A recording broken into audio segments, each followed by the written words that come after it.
Welcome back to my channel. मी आज तुम्हाला ब्रेड पकोडा बनवून दाखवणार आहे। एकदम इझी, टेस्टी अँड व्हेजिटेबल्सने भरलेला। इथे काय केलं, मी इथे बेसन पीठ आणि मक्याचं पीठ एकत्र घेतलेलं आहे। त्यामध्ये लाल तिखट, हळद, मीठ, ओवा आणि जिरे हे सर्व टाकून त्यामध्ये पाणी ॲड केलेलं आहे।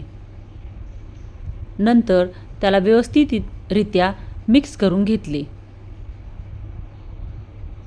त्यामध्ये थोडी कोथिंबीर ॲड केली।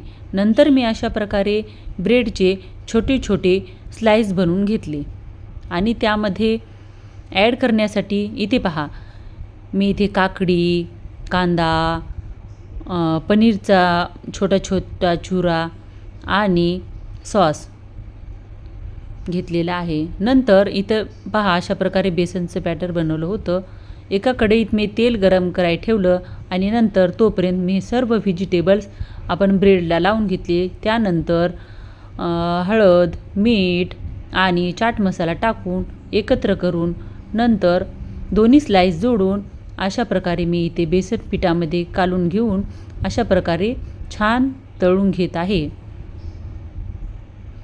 इतके खायला छान लागतात।